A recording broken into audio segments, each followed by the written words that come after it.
जयदुजिणिन्दो महावीरो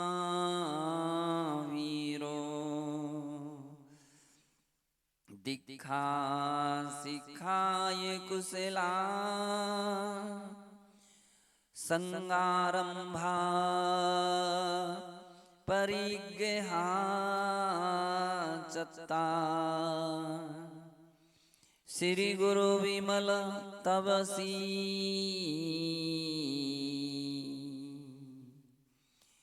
चरणे गुरु चरणे वंदे मोनिचम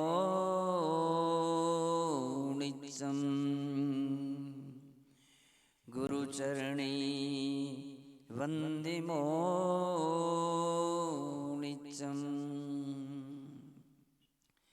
नमो अरिहंताणं नमो सिद्धाणं नमो आयरियाणं नमो उवज्झायाणं नमो लोई सवसाहूणं।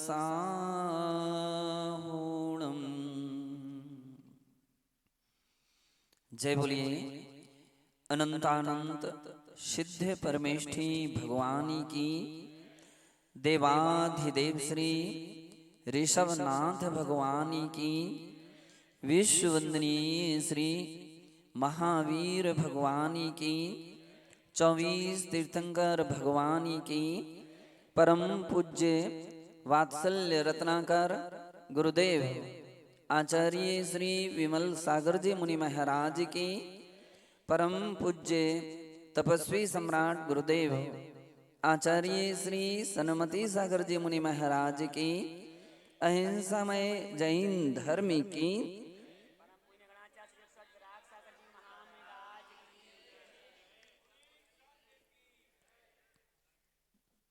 बंधु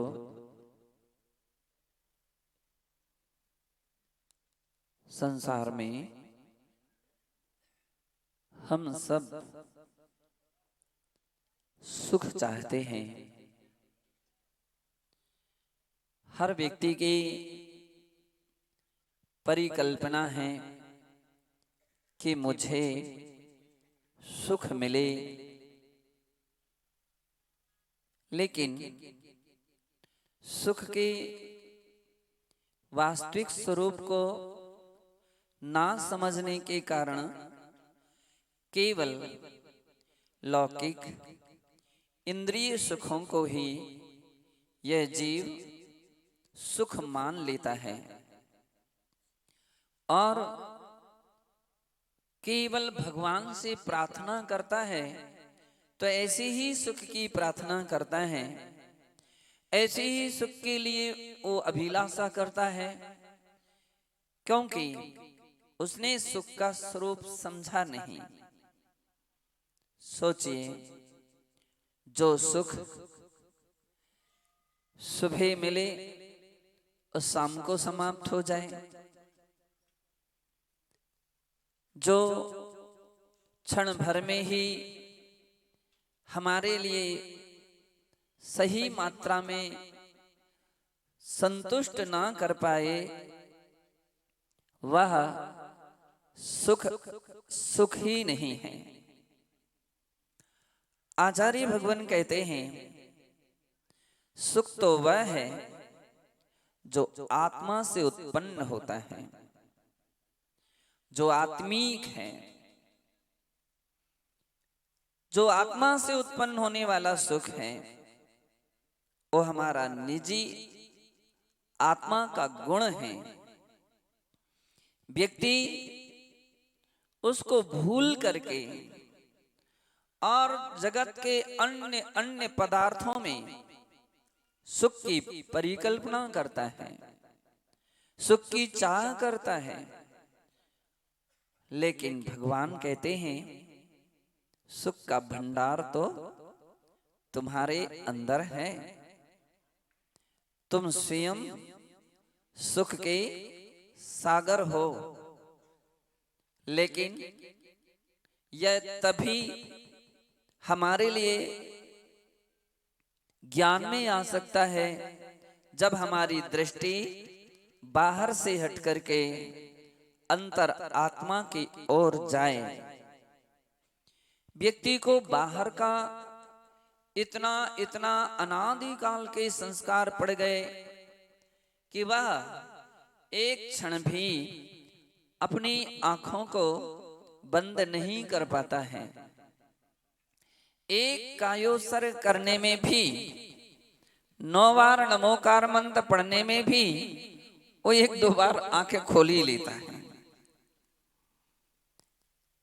सामायिक के समय में भी बहुत कुछ ऐसे लोग हैं जो यहां वहां देखते देखते वो सामायिक करते हैं। सोचिए कि 2 काम एक साथ कैसे हो सकते हैं। चर्म चक्षु भी खुले रहें और ज्ञान चक्षु भी खुल जाएं। ये 2 काम एक साथ आज तक कभी भी नहीं हुए हैं।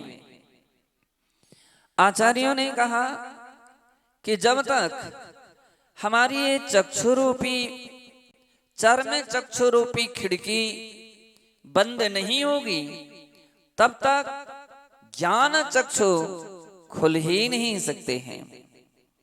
और जब तक ज्ञान चक्षु नहीं खुलेंगे, तब तक आत्म दर्शन भी नहीं हो सकता है। कुछ क्षण हमारे लिए ऐसे व्यतीत करना चाहिए कि चर्म चक्षु बंद हो। आप कहते हो महाराज ये तो हम रोज रोज बंद करते हैं। कैसे बंद करते हो? होश में कि बेहोशी में? ऐसे चर्म चक्षु बंद मत करो कि बेहोशी आ जाए, यानी नींद आ जाए। और नींद आ गई तो समय तो ज्ञान चक्षु आपके खुल ही नहीं सकते हैं। फिर तो ना बाहर का कुछ आपको समझ में आएगा और ना अंदर का भी कुछ समझ में नहीं आएगा। नींद आ जाती है। बहुत सारे लोगों की परिकल्पना है कि महाराज माला लेते ही मुझे तो नींद आने लगती है, स्वाध्याय में बैठते ही नींद आने लगती है, पूजा में बैठते ही नींद आने लगती है, प्रवचन सुनने बैठने में नींद आने लगती है। क्या करूं? और ऐसा क्यों होता है? इसका उत्तर एक ही है कि हमारा उपयोग उस दिशा में ना लगने के कारण हम अपना गहराई से उपयोग नहीं लगाते हैं, गहरा चिंतन नहीं करते हैं। तो ये हमारे सामने व्यवधान आकर के खड़ा होता है कि झोंके प्रारंभ हो जाते हैं। कुछ लोग तो ऐसे रहते हैं, कायो सर करके बैठते हैं सामायिक में और 1 घंटे आराम से ध्यान करने के बाद फिर वो कायो सर करके उठ जाते हैं। पूछो भैया क्या आनंद आया? बड़ा आनंद आया। क्या? किसका आनंद आया? किसका ध्यान किया? किसका चिंतन किया? ये कुछ खबर नहीं है। तो इसलिए आचार्य महाराज कहते हैं केवल चर्म चक्षु बंद ही नहीं करना है, इसके साथ ज्ञान चक्षु खोलना भी है। 2 बातें हैं, बाहर के नेत्र बंद करें और अंदर के नेत्रों को खोलें। और वे तभी खुलते हैं, इतने आसान नहीं है। सोचो, जिस समय भरत चक्रवर्ती थे और भरत चक्रवर्ती ने सठखंडागम पर विजय पाने के लिए दिग्विजय यात्रा प्रारंभ की। उस समय विजयार्थ पर्वत का वह दरवाजा बंद था। जब विजयार्थ पर्वत का उत्तर का रास्ता बंद था, उसका दरवाजा बंद था, तो उसको खोलने की आवश्यकता थी। अब कौन खोले? ऐसी कोई चाबी, ऐसा कोई ताला नहीं था कि जिसको आसानी से खोला जा सके। उसके लिए कहते हैं कि बहुत सारे लोगों ने हर प्रयत्न किए, दरवाजा नहीं खुला। तब कहीं भरत चक्रवर्ती ने कहा, सेनापति जय कुमार, आप तो विजय कुमार हैं। सेनापति जय कुमार अपने वज्र दंड के माध्यम से दरवाजा खोल सकता है। और बंधो, उसने ऐसी उस वज्र दंड के द्वारा प्रहार किया कि वो दरवाजा खुल गया। कहने का अर्थ है, ज्ञान चक्षु हमारे इतने आसान नहीं है कि हर व्यक्ति के सहज ही खुलते रहें। इतना आसान नहीं है, उसके लिए प्रहार की आवश्यकता है। उसके लिए चिंतन का प्रहार चाहिए, गहरा चिंतन चाहिए। जब हमारा गहरा चिंतन होगा तो ज्ञान चक्षु खुलते हैं। गहरा प्रहार जिनवाणी के स्वाध्याय से ही उस शक्ति प्राप्त हो सकती है। बहुत कुछ लोग रहते हैं, यहां वहां की बातों में समय गुजार देते हैं, स्वाध्याय की रुचि नहीं रहती, अध्ययन कर नहीं पाते, याद कुछ होता नहीं है। अब वो आंखें बंद करके बैठे तो क्या करें? क्या करेंगे? क्या ध्यान करेंगे? क्या चिंतन करेंगे? आचार्य कहते हैं, इसलिए हर श्रावक के लिए, हर साधुओं के लिए आवश्यक है तो जिनवाणी का स्वाध्याय आवश्यक है। कि इतना तो स्वाध्याय कर लो कि आप आंख बंद करके बैठें और उन बातों के लिए रिवीजन कर सकें, उसका चिंतन कर सकें, मनन मंथन कर सकें। इतना तो स्वाध्याय होना चाहिए।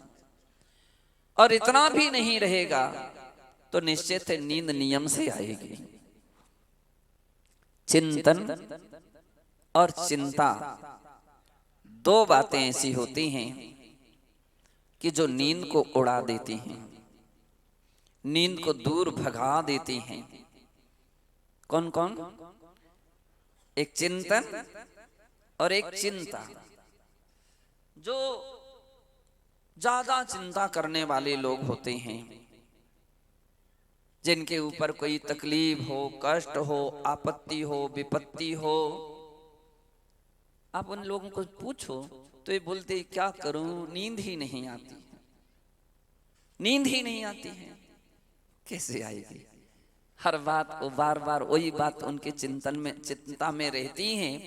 तो चिंता में रहती हो, चिंता के कारण कोई कर्ज में आ गया तो उसको आप देखो नींद नहीं आती है। कोई किसी के लिए बड़ी कोई बीमारी हो गई है तो उसके लिए जानकारी मिल गई है, उसको नींद नहीं आती। वही बातें उसके दिल दिमाग में घूमती रहती है। किसी के परिवार का कोई सदस्य का बिछोह हो गया हो तो ये बातें आने से उसको नींद नहीं आती।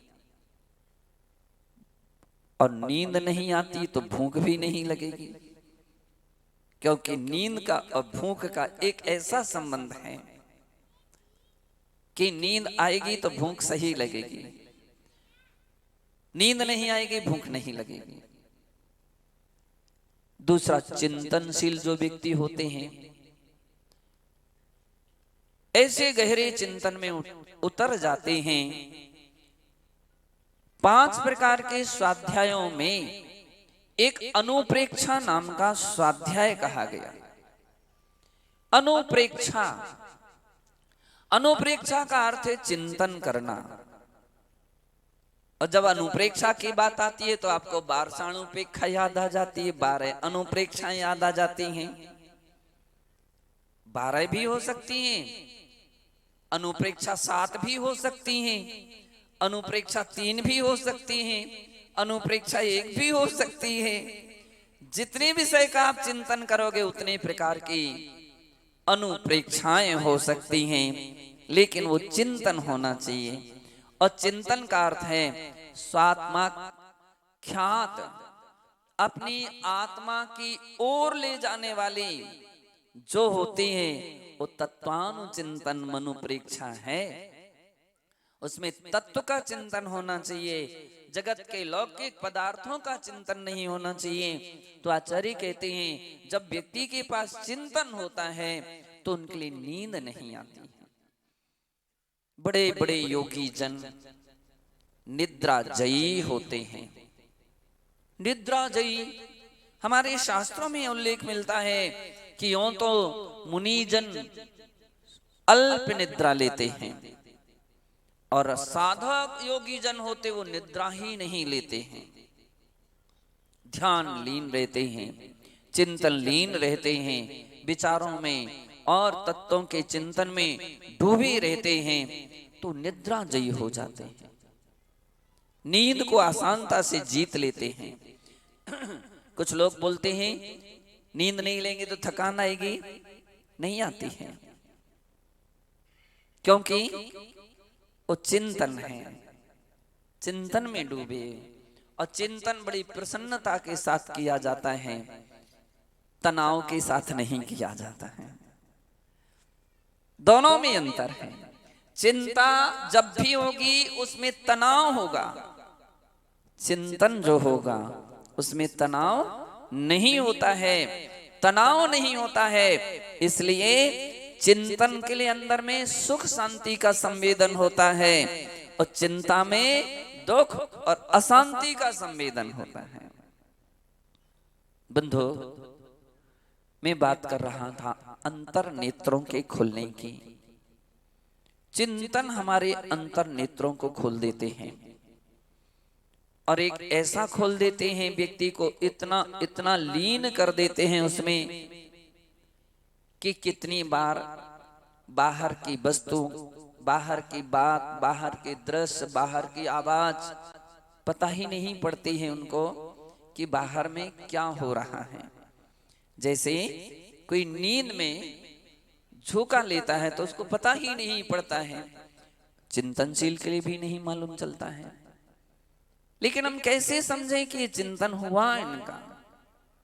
क्योंकि जब चिंतन होता है तो तत्व हिलोरे ले ले करके बाहर छलांग लगाता है, जैसे समुद्र के अंदर में लहरें छलांग लगाती हैं।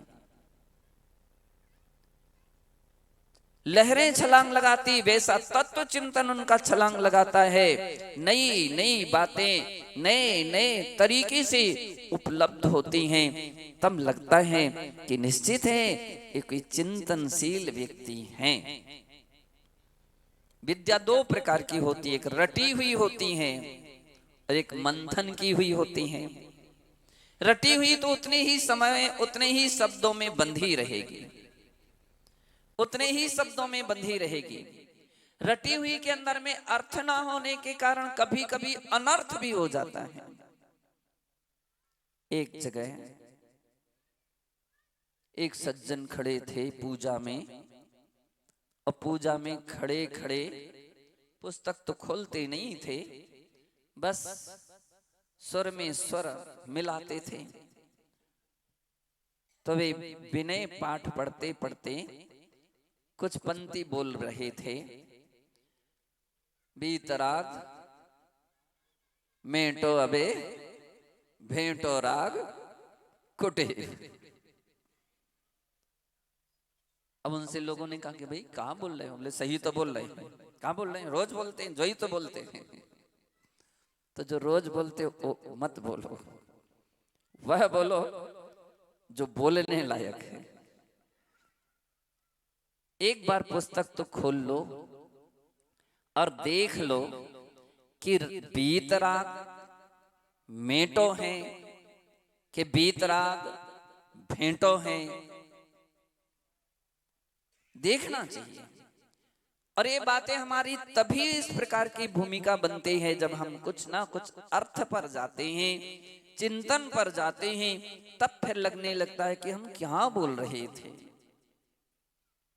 हमें क्या बोलना चाहिए था। तब फिर लगता है कि मेरी बेहोशी थी। शब्द तो हम उच्चारण कर लेते हैं, बेहोशी में कर लेते हैं, और ऐसे ऐसे शब्द, जय बलभद्र, जय बलभद्र मुफ्त में गए। नगदी और उधारी ये शब्द बात उन्होंने रोज रोज व्यापार में सुनी है, तो ये मुफ्त ही याद कर लेते, मुकत उनकी दृष्टि में ही नहीं आया है। तो बंधु, अंतर चक्षु खोलने के तरीके हमारे विधान, पूजा, स्वाध्याय, प्रवचन, ये अंतर चक्षु को खोलते हैं। इनके माध्यम से हम सावधान होते हैं, इनके माध्यम से हम तत्व की गहराई की ओर कदम बढ़ाते हैं, अर्थ से परमार्थ की ओर जाते हैं। लेकिन ये परमार्थ की ओर वही व्यक्ति जा पाते हैं जो चिंतन करते हैं, मनन मंथन करते हैं। केवल इस कान से सुना और उस कान से निकाल दिया। आचार्य भगवान कहते हैं, हो सकता है तुम्हारा उतना समय का सदुपयोग हो गया हो, लेकिन स्थायी उपयोग नहीं हुआ है। स्थायी उपयोग तब होता है जब वो बात हमारी अंदर में उतरे। बात हमारे श्रावक श्रेष्ठी ने प्रश्न किया था कि सिद्ध चक्र क्या है। सबसे बड़ी बात यह है कि ऐसी बातें अपने दिल दिमाग में आना भी उन्हीं लोगों के अंदर में संभव होती हैं जिसने तत्व को कुछ पकड़ा है, तत्व को कुछ ना कुछ उसने उसकी अपने दिल दिमाग में रखा, तो उसके अंदर में जिज्ञासाएं उत्पन्न होती हैं। और जितनी जितनी गहराई तक पहुंचता जाता है व्यक्ति, प्राय उतने उतने उसके अंदर में जिज्ञासाएं उत्पन्न होने लगती हैं। इस बात का प्रतीक है कि व्यक्ति अंदर में कुछ प्रवेश कर रहा है। परम पूज्य आचार्य समंत्र भद्र कुंभोज बाहुबली के एक मुनि महाराज हुए हैं। कुंभोज बाहुबली के, जिन्होंने लगभग 17 वर्ष तक क्षुल्लक रहे थे। कारंजा में बहुत सारा समय उन्होंने व्यतीत किया है। उन्होंने बहुत सारी जगह स्कूल विद्यालय खोले। खुरई का विश्वविद्यालय जो है जैन स्कूल, वो समंत्र भद्र महाराज के द्वारा स्थापित किया गया है। वे आध्यात्मिक साधक थे, तो उनके निकट एक बार एक ऐसी अम्मा पहुंची। अम्मा तो नहीं थी उस समय, उनकी शादी ही हुई थी, कुछ ही समय व्यतीत हुए थे शादी के कि उनके श्रीमान जी खत्म हो गए थे। तो बड़ी चिंतित रहती थी, बड़ी दुखी रहती थी। लेकिन महाराज के स्वाध्याय से, उनके प्रवचन से उनका दुख कुछ कम हुआ था और तत्व के प्रति रुचि जागृत हुई। जब महाराज का विहार होने लगा तो उन्होंने कहा, महाराज अब हम क्या करेंगे, अभी तो हम प्रवचन में अपना उपयोग लगाते थे, अब आप जा रहे हैं। महाराज ने कहा, स्वाध्याय करना। और उस स्वाध्याय के लिए उन्होंने एक ग्रंथ दिया, इस ग्रंथ का स्वाध्याय कीजिए। महाराष्ट्र में ताई बोलते हैं बहन को, मंजा ताई उनका नाम था। उनके लिए एक ग्रंथ दे दिया, कहा पढ़ना, और जब पूरा हो जाए तो इसको लेकर के मेरे लिए वापस करने भी आना, ये ग्रंथ मुझे वापस करना। 8 दिन में उन्होंने वो ग्रंथ पढ़ लिया और 8 दिन के बाद वो महाराज के पास किसी नगर में पहुंची। कहा महाराज ये ग्रंथ का स्वाध्याय मैंने कर लिया। महाराज ने कहा कैसा लगा? बोले बहुत अच्छा लगा। फिर से कोई ग्रंथ दे दीजिए, मैं फिर से कोई स्वाध्याय और भी आगे रखना चाहती हूँ। महाराज ने उसी ग्रंथ को फिर से दे दिया, बोले यही ग्रंथ को आपको फिर से पढ़ना है। पहली बार में उन्होंने ज्यादा कोई प्रश्न नहीं किए थे और लगा उनको अभी तो पढ़ा है और आपने फिर वही ग्रंथ दे दिया। महाराज ने कहा हाँ इसी को पढ़ना है। उन्होंने उस ग्रंथ के लिए पढ़ा। पढ़ने के साथ जिस समय महाराज ने ग्रंथ दिया उस समय एक कॉपी भी दी थी, और इसलिए दी थी कि अगर जो विषय तुमको समझ में ना आए तो नोट करते जाना। अब की बार उनके लिए उस ग्रंथ पढ़ने में लगभग 15 दिन लग गए और 5-7 प्रश्न भी उनके रहे जिज्ञासा के। उन्होंने उसका समाधान लिया। तीसरी बार अलग बार उन्होंने कहा और कोई ग्रंथ दे दीजिए स्वाध्याय के लिए। महाराज ने तीसरी बार भी वही ग्रंथ दे दिया और कहा इसी को ही पढ़ना है। और डायरी थी ही, बोले जो समझ में ना आए तो इसमें लिखते जाना। अब की बार तो 2 महीने लग गए उनको स्वाध्याय में, 2 महीने। और 2 महीने के साथ और डायरी पूरी भर गई। इतनी प्रश्न उसके अंदर में उनको उत्पन्न हुए, पूरी डायरी भर गई। जब वे 2 महीने के बाद पहुंची, सारी बात महाराज को बतलाई और उसके समाधान, प्रश्नों के समाधान लिए। लेकिन अब की बार मंजा ताई ने ये नहीं कहा कि मुझे और कोई ग्रंथ दे दीजिए। चौथी बार तो उन्होंने स्वयं बोला कि मैं चाहती हूं कि एक बार फिर से मैं इस ग्रंथ का स्वाध्याय करूं। मुझे बड़ा आनंद आया है। बंधो, कहने का अर्थ ये है कि जब हमारा सही दिशा में चिंतन बनता है तो ज्ञान के स्रोत अपने आप खुलते चले जाते हैं। सिद्ध चक्र एक ऐसा चक्र है, अभी तक आपने चक्र के विषय में सुना होगा। कौन सा चक्र? गाड़ी का चक्का, वो चक्र है। किसी ने साइकिल का चक्र, किसी ने मोटरसाइकिल का चक्र, और ज्यादा सुना होगा तो 4 व्हीलर का चक्र, और ज्यादा चला तो फिर त्रिचक्रिका, चतुचक्रिका। कौन है त्रिचक्रिका? पंखा त्रिचक्रिका है, 3 पंख लगे हैं, और 4 पंख लगे तो चतुचक्रिका है। बस इतना ही सुना है, और ज्यादा सुना है तो सुदर्शन चक्र के बारे में नहीं सुना है कि हाँ भरत चक्रवर्ती के हाथ में सुदर्शन चक्र था और उन्होंने उसे एक बार बाहुबली के ऊपर भी चला दिया था।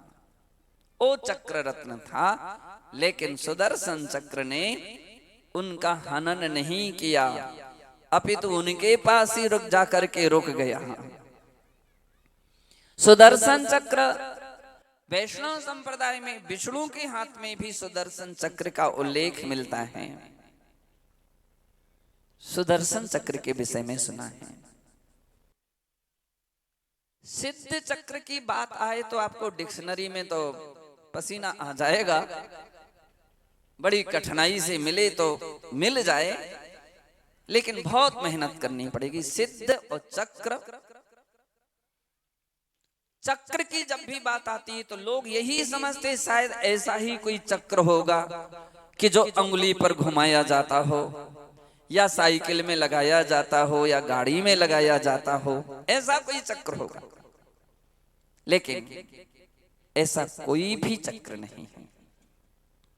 सिद्ध बनाने वाला चक्र है कि जो कर्मों के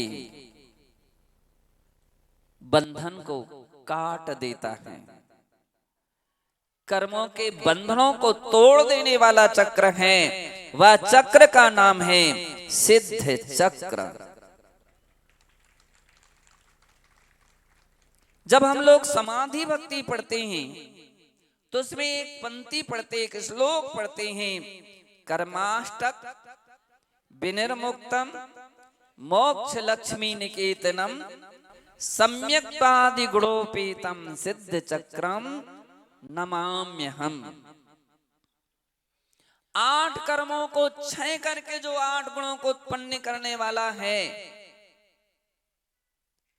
वह सिद्ध चक्र है, वह सिद्ध चक्र है।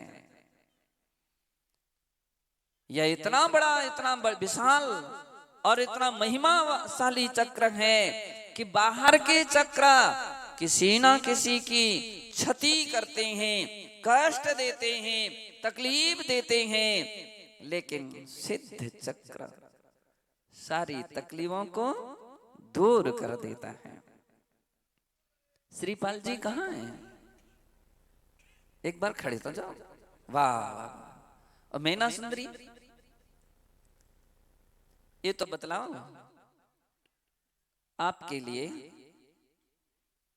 ये जो कुष्ठ रोग है कब से हो गया,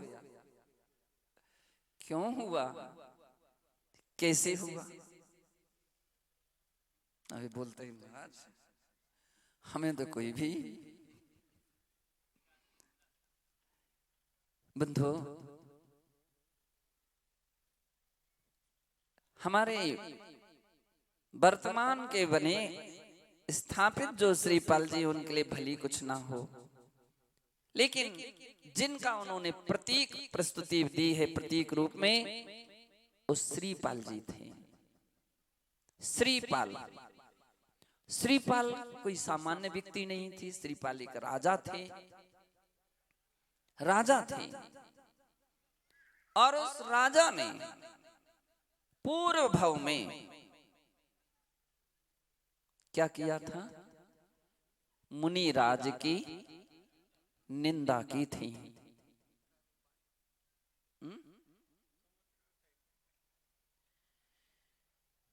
निंदा की थी, बुराई की थी, उपहास किया था।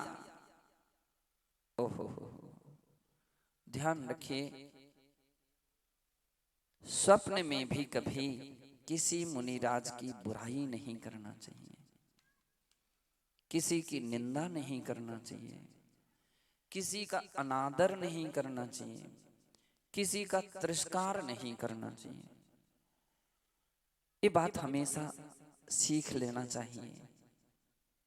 सिद्ध चक्र यही सिखाता है, बुराई करने से बुराई जाती नहीं है, कर्म को बंधन कराती हैं, कर्म को बांध देती हैं, और ऐसे जटिल कर्म को बांध देती हैं जिसके लिए सिद्धांत ग्रंथों में 10 प्रकार की कर्म की अवस्थाएं कही गई हैं। उनमें एक निधत्ति और निकाचित नाम का बंध होता है। निधत्ति बंध और निकाचित बंध का अर्थ है कि जिनका ना तो संक्रमण हो सकता है, ना अपकर्षण हो सकता है, ना उत्कर्षण हो सकता है। जैसा बंधा है वैसा का ही वैसा बंधा रहेगा, वैसा का ही वैसा फल देगा। बड़ी बात है। छोटे कर्म जो रहते हैं उनका तो संक्रमण हो सकता है, पाप पुण्य में बदल सकता है और पुण्य पाप में भी बदल सकता है, लेकिन निधत्ति निकाच्छित बंध बदलते नहीं हैं। और ये बंध केवल 3 लोगों से होता है, सच्चे देव की निंदा करने से, सच्चे शास्त्र की निंदा करने से और सच्चे गुरु की निंदा करने से। ये आसाधना सामान्य आसाधना नहीं, बहुत बड़ी आसाधना है। आप सोचिए कि किसी ऑफिसर के, किसी कर्मचारी, सामान्य कर्मचारी से ने आपका कुछ बिगाड़ दिया और आपने उसके लिए मार दिया या उसका तिरस्कार कर दिया, आप शब्द बोल दिए, तो दंड मिलेगा कि नहीं मिलेगा? मिलेगा। लेकिन वो सामान्य कर्मचारी है तो थोड़ा मिलेगा, और कोई विशेष हो तो दंड का प्रतिशत और ज्यादा बढ़ जाएगा।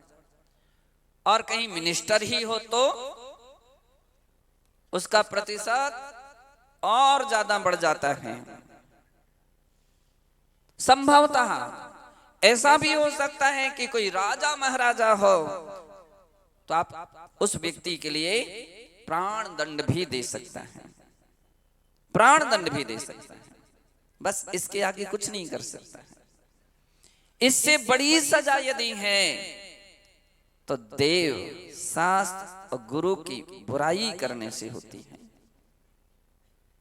आज अपन देखते हैं कि बातें सिखाई जाना चाहिए थी, ये बातें समझाई जाना चाहिए, ये बच्चों के दिल दिमाग में बैठाई जाना चाहिए,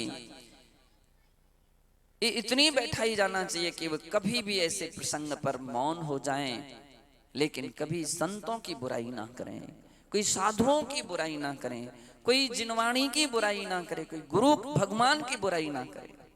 हम लोग जब संग में थे तो कभी कभी ऐसे प्रसंग आ जाते थे, महाराज देख लो इन्होंने ऐसा कर दिया, ये तो बहुत ऐसे हैं।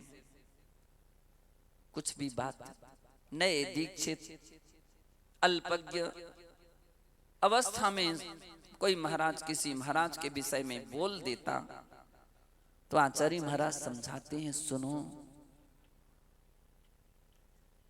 कभी ऐसा नहीं करना चाहिए, किसी महाराज की बुराई नहीं करना चाहिए, किसी का अनादर तिरस्कार नहीं करना चाहिए, कभी नहीं करना चाहिए। क्यों? वो परमेष्ठी हैं। पहला पॉइंट देते थे महाराज, क्या बोलते थे? परमेष्ठी हैं, वो परमेष्ठी हैं। परमेष्ठी पंच परमेष्ठियों में एक परमेष्ठी है। इनका अनादर तिरस्कार बुराई करने से कर्म का बंध होता है। कितने लोगों को तत्काल फल देता है, कितनों के लिए कुछ देरी से फल देता है, लेकिन बुरा फल मिलता है। बंधो, बातें जल्दी आसानता से समझ में नहीं आ पाती थी। अरे बिना ही कारण से इन्होंने धक्का दे दिया, बिना ही कारण से इन्होंने हमारी शिकायत कर दिया। महाराज कहते थे ध्यान रखो, बूढ़े से भी बूढ़ा, अनपढ़ से भी अनपढ़ कोई साधु हो तो भी वो साधु है, रत्नत्रयधारी है। रत्नत्रय का प्रभाव, रत्नत्रय की साधना का परिणाम है कि उनके चरणों में देवता भी नमस्कार करते हैं। पता नहीं कौन से महाराज के भक्त कौन से देवता हों। आप तो छोटे मोटे व्यक्ति को देख लेते हैं, इनके भक्त हैं, देवता भी उनके भक्त हो सकते हैं। और भक्त तो भक्त हैं, वो कभी भी अपने आराध्य का कोई अनादर करे, रुष्ट हो सकता है और अपना असर प्रभाव डाल सकता है। हम लोग एक बार किसी एक नगर में पहुंचे, देवेंद्र नगर में हम गए, तो वहां एक कैलेंडर किसी के घर में टंगा था और वो कैलेंडर एक छोटी सी बच्ची ने अनजानता से कैलेंडर को फाड़ दिया, और जैसे ही फाड़ा या गिरा दिया, पटक दिया, कुछ भी किया, तो तुरंत गिर करके बेहोश हो गई, बेहोश हो गई। अब डॉक्टरों के पास ले गए, डॉक्टर को बुलाया, लेकिन बोले दिखता तो कुछ है नहीं, बेहोश क्यों है। उसके पापा भी उसी समय आ गए, तो उसके पापा को जब जानकारी मिली कि अरे ये तो महाराज का कैलेंडर है, उन्होंने हमारे पास आए, बोले महाराज माफ कर दीजिए, क्षमा कर दीजिए। यानी क्या हुआ, वो आपका कैलेंडर जो था बंदो, वो जैसे उस बच्ची ने अपनी क्षमा मांगी, मुझे तो पता ही नहीं था, मुझे मालूम ही नहीं था, वो बच्ची ठीक हो गई, वो व्यवस्थित अच्छी तरह से बैठ गई।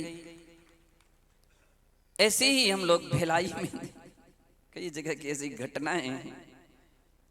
एक जैनेतर लड़का, जैन नहीं था, हम लोगों का तो वहां से बिहार भी हो गया था, रायपुर हम लोग पहुंच गए थे, तो वो रात्रि में या सुबह के समय वहां से साइकिल चलाता हुआ निकला, तो उसको नजर आया, तो उसको नजर आए कि महाराज जा रहे हैं, महाराज जा रहे हैं, और उसने क्या किया, जान करके उसने धक्का उसमें साइकिल मार दी, और जैसी मारी उसकी भी वही हालत थी, बेहोश हो गया।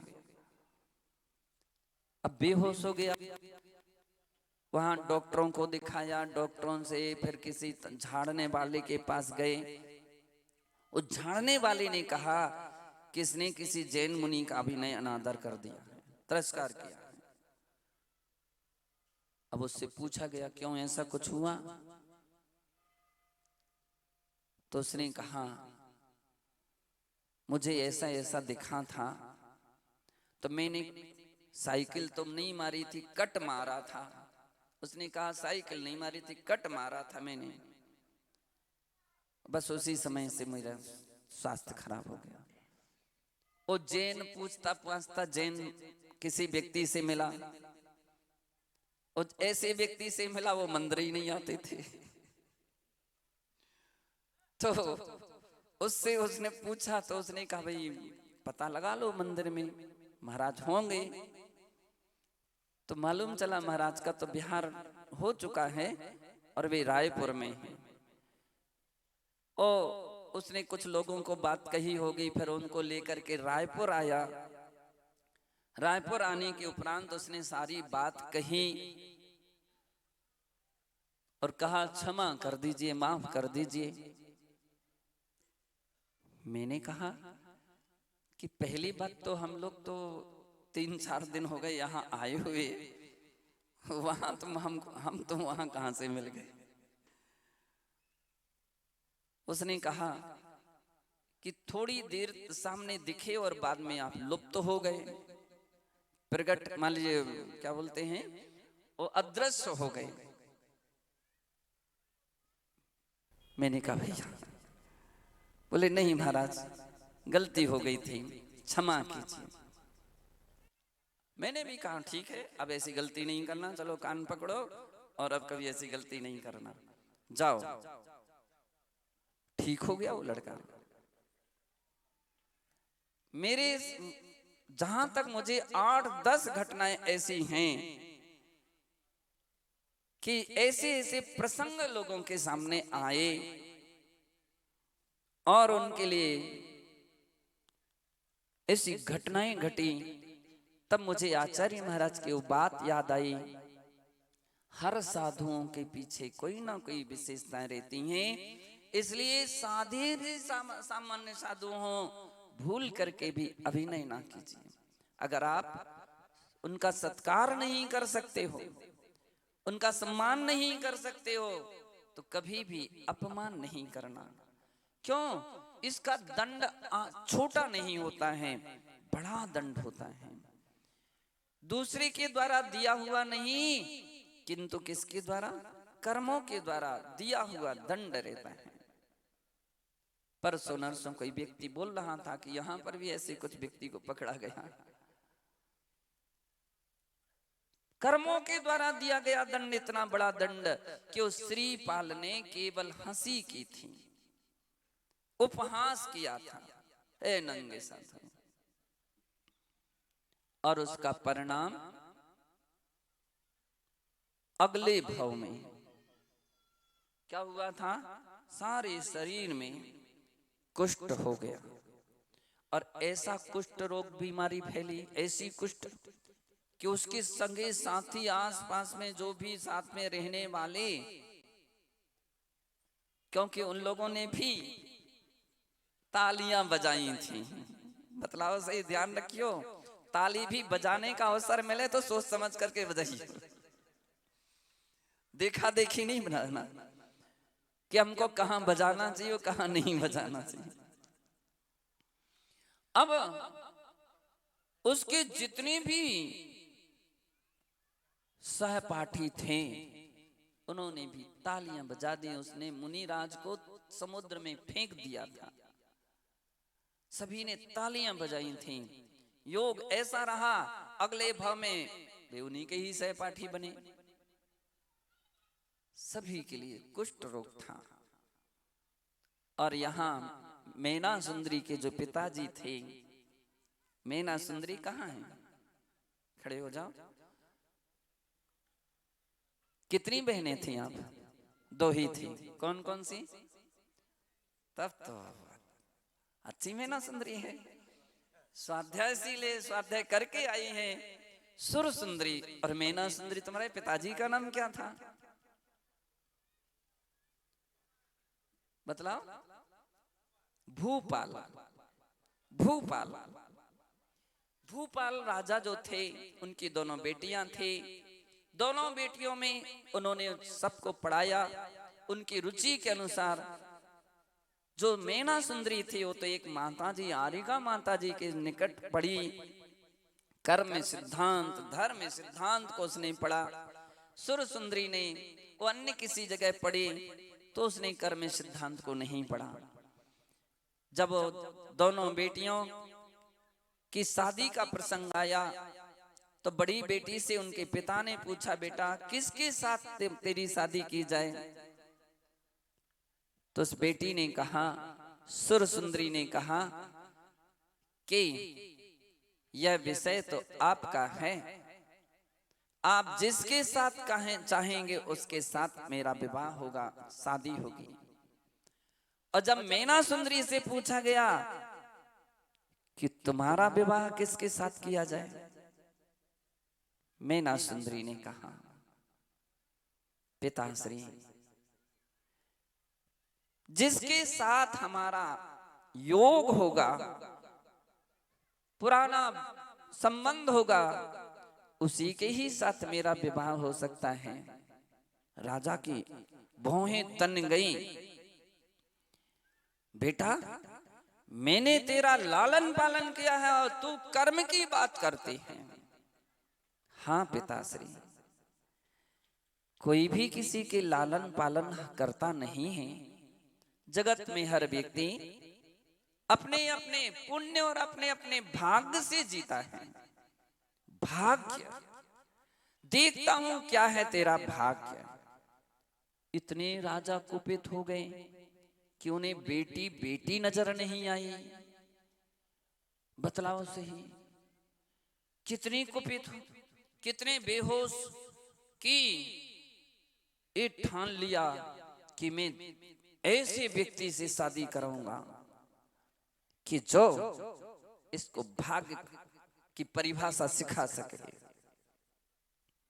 बंधो वे निकली और खोजते खोजते ऐसे उसी टोली में पहुंच गए जहां पर श्रीपाल ने अपनी प्रजा की रक्षा के लिए मंत्रियों के लिए राज सिंहासन सौंप करके नगर से बाहर निकल गए थे, कहीं मेरी बीमारी दूसरों को ना लग जाए, कहीं दूसरे प्रभावित ना हो जाए। अपनी सारे उन टोली को लेकर के निकले कि भैया अपन लोग तो जैसे रोग से ग्रसित हो गए सो हो गए, अन्य लोग ग्रसित ना हो, इसलिए वे वन की ओर निकल गए। बंधु, उस टोली में राजा महीपाल पहुंच गए और जाकर के उन्होंने देखा सारे लोग कुष्ठी हैं। उनका मुखिया वो भी ज्यादा शरीर से पूरी कुष्ठ रोग था। कहा, क्यों तुम शादी करना चाहते हो? श्रीपाल ने तो मना ही कर दिया, नहीं, मैं अपनी कन्या से तुम्हारी शादी करना चाहता हूं।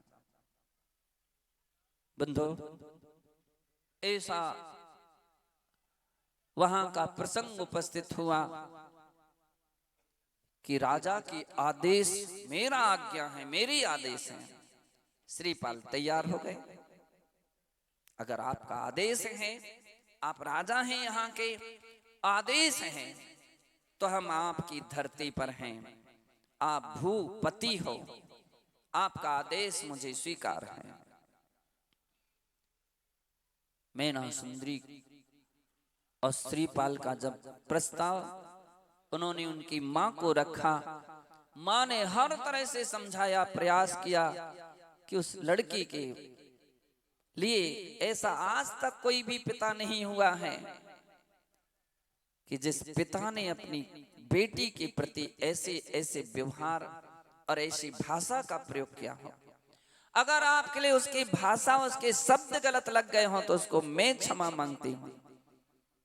राजा ने कहा, नहीं, मैना सुंदरी की भाग्य की परीक्षा अब उसका भाग्य ही देगा। और बंधु, शादी हुई, उस समय भी मैना सुंदरी ने यही कहा था, पिताश्री आप इतने दुष्ट ना हो, ये तो मेरा भाग्य ऐसा ही यदि है तो मैं समझूंगी कि मेरा अशुभ कर्म का ऐसा ही उदय था, ऐसा ही मेरे पति होना चाहिए थे। और ये भी मुझे विश्वास है यदि मेरा भाग्य सही है तो पिताश्री ये भी ठीक हो जाएंगे। बंधु, मैना सुंदरी ने अपनी व्यथा किसी निर्ग्रंथ दिगंबर मुनि राज को सुनाई थी और करुणाशील मुनि मैना सुंदरी की उस कथा को सुनकर के प्रभावित हुए, व्यथा को सुनकर के प्रभावित हुए। उन्होंने उनके लिए सिद्ध चक्र महामंडल विधान करने का आज्ञा और आदेश दिया। मैना सुंदरी ने कितने पवित्र मन से और भाव से वो विधान किया होगा, कितना भावों का परिणाम, कितनी विशुद्धि जगी होगी कि गंधोदक प्रतिदिन वह श्रीपाल और उनके 700 साथी थे उनके ऊपर छिड़कती। और बंधो, एक दिन ऐसा आ गया, श्रीपाल तो कंचन काया हो गए। एक बार खड़े तो हो जाओ, आपको शरीर देख लें सभी लोग कि हाँ देखो कंचन काया है कि नहीं। बंधो, कंचन काया हो गए। और कुछ दिन के बाद मैना सुंदरी श्रीपाल जी को लेकर के अपने माता पिता के पास पहुंचे। राजा ने श्रीपाल को देखा तो ये तो भूल ही गए कि है ही नहीं, हो सकते ऐसे है ही नहीं। श्रीपाल जी ने अपना परिचय दिया और कहा, यह सब महिमा सिद्ध चक्र महामंडल विधान के हैं। बंधो, हम लोग विधान को ऐसे ही समझ लेते हैं, पूजा पाठ को रूढ़ी परंपरा अंधविश्वास जैसा मान लेते हैं। लेकिन विश्वास रखिए, हमारे विधानों में, हमारी पूजाओं में हमारी स्तुतियों में, मंत्रों में, जाप में आज भी इतनी ताकत है कि वह ऐसे रोग महारोगों के लिए दूर कर देती हैं। भक्तांबर स्तोत्र आज भी देश विदेशों में एक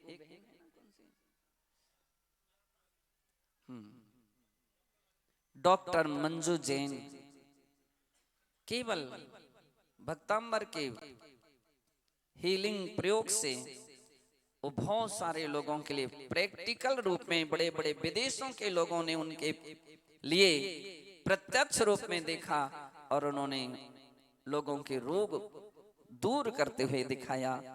बंधो, यह इस बात का साक्षी है, आज भी हमारे अंदर में, हमारे स्तुति स्तोत्रों में, विधानों में ऐसी ताकत है। हम विश्वास के साथ ऐसे भगवान की आराधना करें। कहते हैं जो भगवान की अर्चना वंदना कर्मों को क्षय कर सकती हैं, तब तो फिर ये सब बातें छोटी मोटी बातें कही जाती हैं। जो स्तुति कर्मों को क्षय करने में सक्षम समर्थ है, वह छोटी मोटी समस्याओं को अवश्य समाप्त कर देती हैं। ऐसी श्रद्धा और भक्ति से अपने लिए भगवान की आराधना करके जीवन को धन्य मानना चाहिए। मंगलगिरी में आयोजित ऐसे ये सिद्ध चक्र विधान प्राणी के लिए कल्याणकारी बने, हम ऐसी भावना रखते हैं। जगत के कष्टों को दूर करने वाले बने। बंदो, आज एक बात और कहना चाहते हैं। परम पूज्य तपस्वी सम्राट आचार्य सन्मति सागर जी महाराज की आज पुण्यतिथि भी है। आचार्य सन्मति सागर जी महाराज एक ऐसे तपस्वी थे, बहुत सारे लोगों ने प्रत्यक्ष दर्शन किए हैं, यहां पर भी आ चुके हैं। जो अन्न और षड रसों का तो आजीवन के वर्षों वर्ष से त्यागी थे, उन्होंने अंत में पहले 5 वस्तुएं रखी थी। केले, छाछ, गन्ने का रस, पानी और कोई वस्तु थी। फिर एक जगह महाराज का संग विराजमान था। कहीं केले की व्यवस्था नहीं बन पा रही थी, तो लोग बाहर बैठे बैठे चर्चा कर रहे थे कि केला कहां से लाएं, और वो बात महाराज के कान में पहुंच गई। महाराज ने आजीवन केले का त्याग कर दिया। फिर कहीं ऐसा ही प्रसंग आया, महाराज उस समय गन्ने का जूस लेते थे। महाराज का सिद्धांत था कि आदिनाथ भगवान ने गन्ने का रस लिया और इच्छा को वंशज वे रहे, हम भी उनके वंशज हैं। वे गन्ने का रस लेते थे, छाछ और पानी, 3 वस्तु लेते थे। एक जगह फिर कहीं ऐसा प्रसंग आया, वो गन्ने कहां से लाएं, कहां मिलेंगे, वो कहां से बात चर्चा महाराज के कान में पड़ी। महाराज ने गन्ने के रस का त्याग कर दिया, केवल छाछ और पानी लेते थे। सोचिए, कोई बड़े से बड़ा वैज्ञानिक महाराज के विषय में अगर कोई रिसर्च करता तो साइंस भी उनके सामने फेल थी। जहां लोग ये बोलते हैं कि नमक नहीं लेंगे तो नमक कम हो जाएगा, शक्कर नहीं लेंगे तो शक्कर कम हो जाएगी, 9 साल तक महाराज छाछ और पानी लेते रहे। ऐसे तपस्वी थे जो जमीन पर केवल पिलाई पर बैठते थे। हम लोग तखत लगाते थे।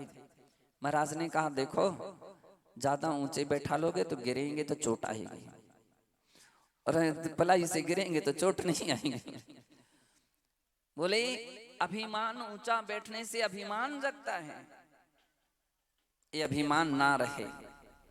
महाराज के सामने हम लोग कोई प्रशंसा कर दें तो उस समय बोल देते प्रवचन बंद कर दो, हो गया आपका प्रवचन।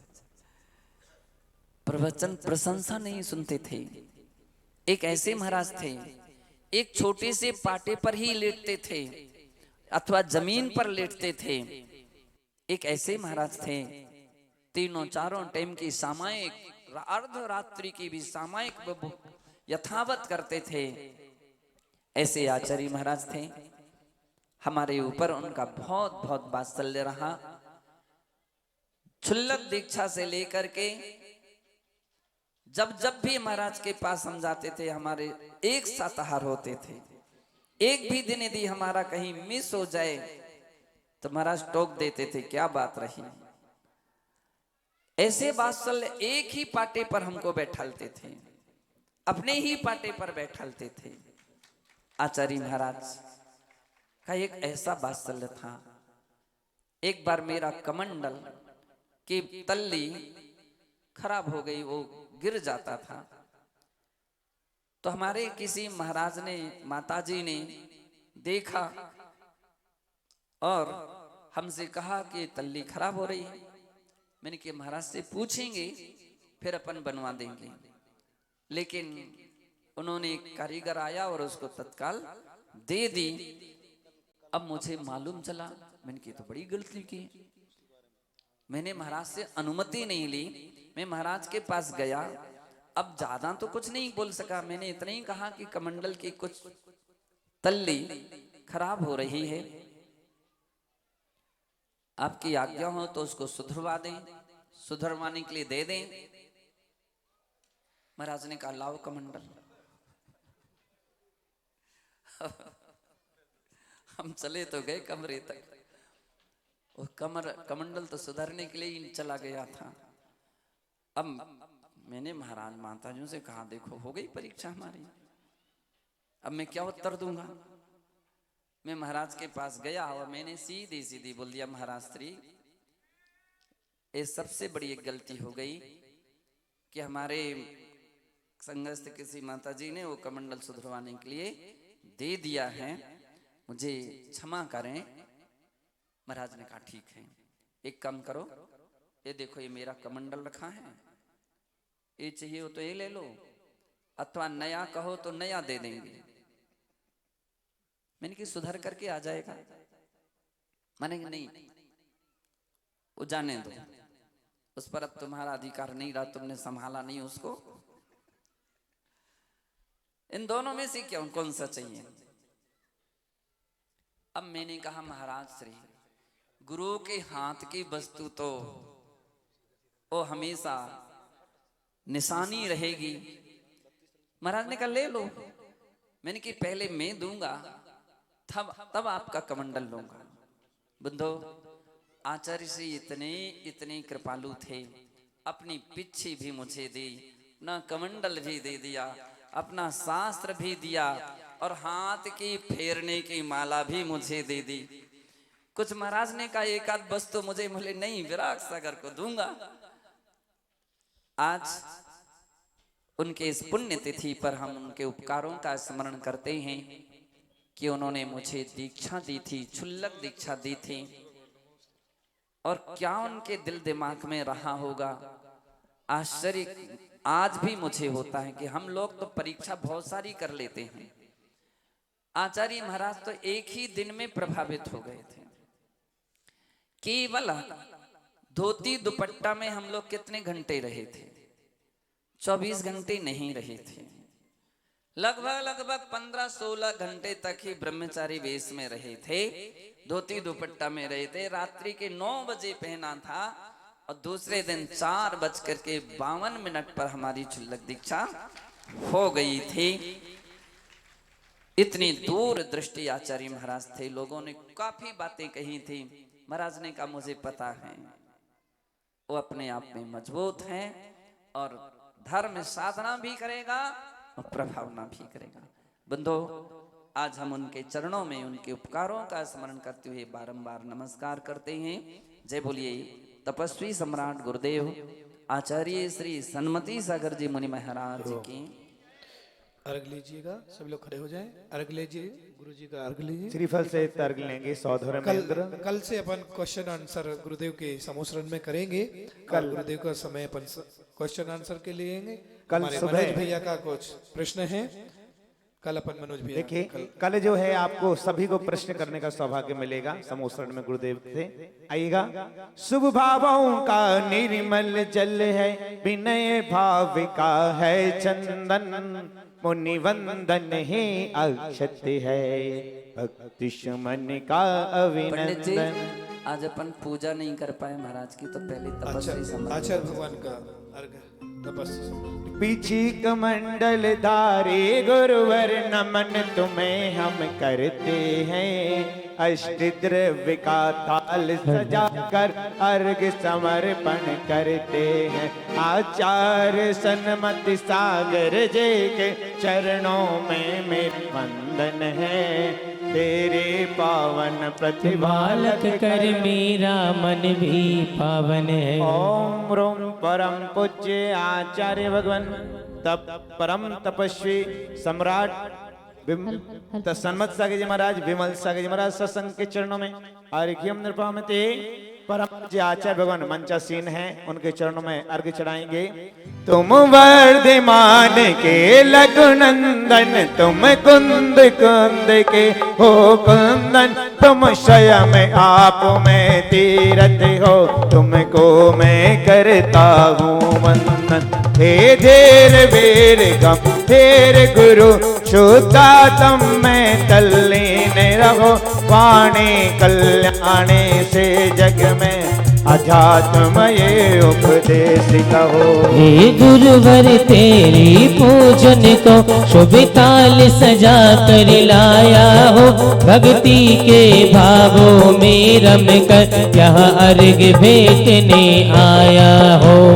शांति मोटी करुणा निदान हे तपोनिधि, हे निर्विकार चैतन्य सुधारस भोग सार, तुमको हो शत शत नमस्कारे। ओम रोम परम पूज्य आचार्य भगवान साक्षात विराजमान गुरुदेव विराग सगर जी महाराज के पावन चरणों में हम सभी का मन से वचन से कैसे जला दे अर्घम निरुपमेति। बोलिए गुरुदेव विराग सगर जी महामुनिराज की।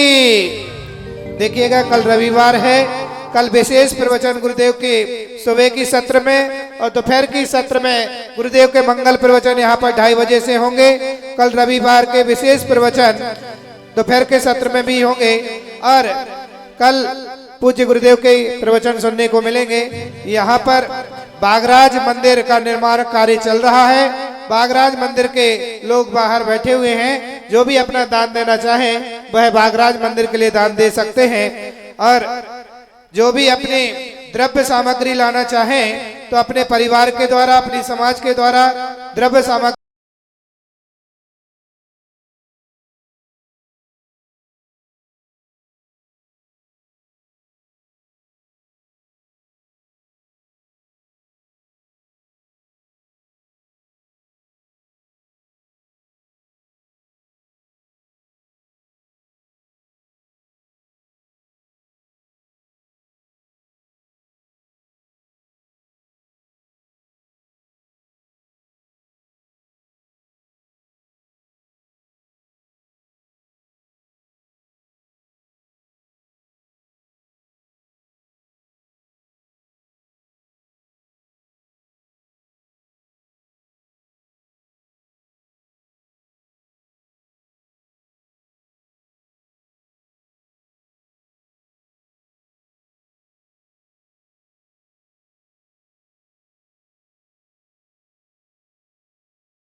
आज एक बात और है, आज मैत्री ग्रुप की तरफ से, मैत्री महिला मंडल रामपुरा की तरफ से पंचकल्याण की नृत्य नाटिका प्रस्तुत है। साथ में स्वाध्याय मंडल महिला आश्रम की ग्रुप से एक अंतर जातीय विवाह के उसमें एक नाटक प्रस्तुत किया जाएगा। आप सभी से